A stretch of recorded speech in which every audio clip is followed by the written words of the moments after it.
So the other day I saw Danny Mullins running through his kit bag. He had a load of his different saddles out. Obviously that was all jumping gear, and we thought it'd be actually quite interesting to show you guys what flat jockeys tend to have in their bags and sort of the different preferences. So this is the sort of bare essentials of all the different bits that a flat jockey will have because of the weights that we have to do. So I guess the obvious one would be start off with the saddles. Like that would be the biggest saddle in my bag.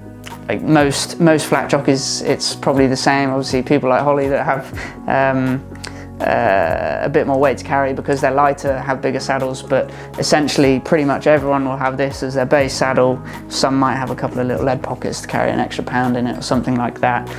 But that's your everyday, probably ranging from 8, 13, 9 stone all the way up to your 10 stone 1 for me.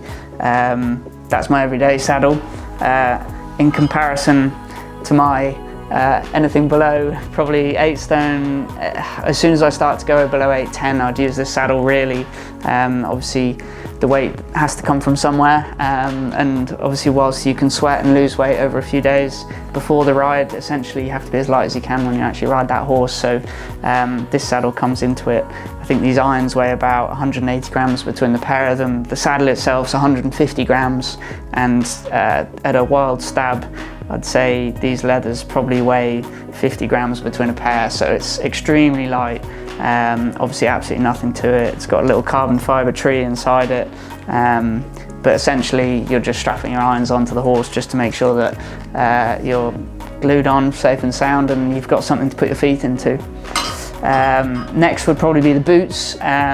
Obviously everyday boots have a good sole on them. I personally like to have a real flexible one. Some people prefer thicker ones that are a bit more durable. My boots tend to wear through in about a season at the bottom because of using the metal irons. Got a couple of rail marks and stuff like that. I tend to try and stay away from rails because it ruins boots fairly quickly. But everyone again will have different preferences. Some like wearing pull-up boots, so they won't have the zip up the back. They literally pull them on like a sock. I quite like wearing zips because they just provide a bit more shape, and when you're real sweaty in the summer you can open them out in between rides and take them off for a few minutes, get rid of a bit of the moisture when it gets sticky. But essentially your everyday boot is pretty much what you live in most of the time, except for when you're doing light, which these are the lightest boots I would own. I mean, they're pretty much like a sock. I'd say they probably weigh, well, they definitely weigh less than 100 grams. They're probably about 50, 60 grams for the pair of them. Obviously these are sort of desperate measure boots, but we do actually ride in these sometimes. And obviously in different countries and stuff there's different rules of what you can ride in. So I know that in Hong Kong you can't ride in these, you have to have an actual sole to the boot, but there's no rules in places like Japan, and similar in Australia you can ride in these. So whilst obviously not the most comfortable, they're pretty much a needs must when you're needing that last 50, 100 grams less than the other pairs of boots, which can be the difference between making the weight and not. Then we got girths to go with the saddles. Obviously these are a little bit more substantial. They're sort of the girths you guys would see pretty much every day on a horse. Like they've got a bit of foam on the inside for the non-stick. Obviously valets or trainers and travelling head lads and people like that can just wipe them off and put them on the next horse and they're clean again. These are the lighter ones. They're literally a strip of elastic. Obviously you don't have the foam pad, you don't have the as big buckles and things like that, just to save a bit of weight. And again they can take a couple of ticks off and just save you those vital sort of a couple of 100 grams to get you through on the weight. And obviously they slot nicely through with the little saddle, and they go hand in hand together. Some trainers don't like them very much and they call you a fatty when you hand them out, and they'll try and give them back, but sadly sometimes we have to use them. I'd say next would be Britches. Obviously you've got the essential waterproof max. They go over the top of your boots just so that the rain doesn't run into them and you end up carrying excess weight and getting soggy boots. They're not very waterproof, to be perfectly honest, but they get us through. Obviously we're not outside for that long. They get you through the day. but the trouble is they weigh a good bit more than what would be our normal breeches.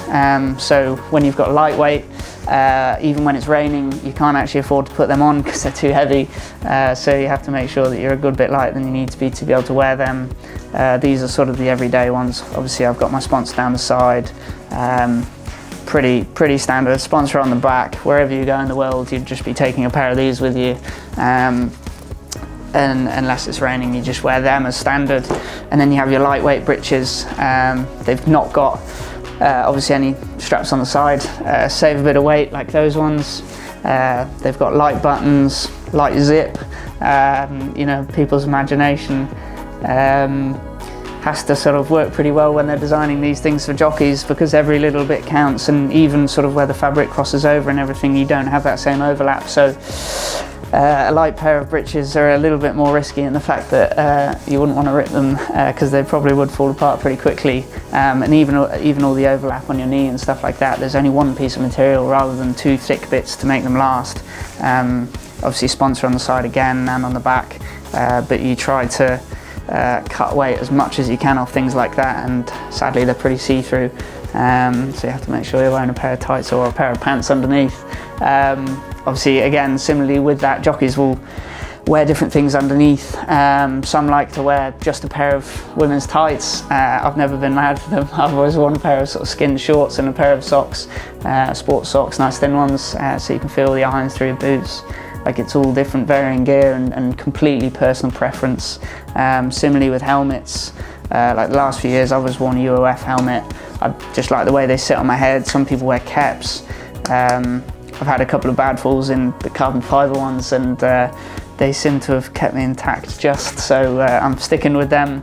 But different people go for different things. You might see in the winter people wearing earmuffs that are attached in just to keep their faces a bit warmer, because obviously it's a bit, it can be a bit bleak flying around Newcastle in 8 o'clock at night when it's lowering down in temperature. But essentially everybody's gear bag or kit bag in the country will be sort of that kind of size, have all these essential things in. You'll also have a back protector.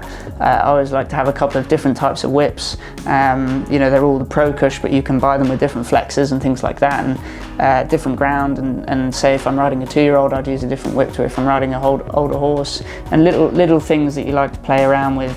Similar with goggles, you have dark, clear. I quite like wearing yellow when it's dark, just gives you a bit more clarity in what you can see. Gloves the same.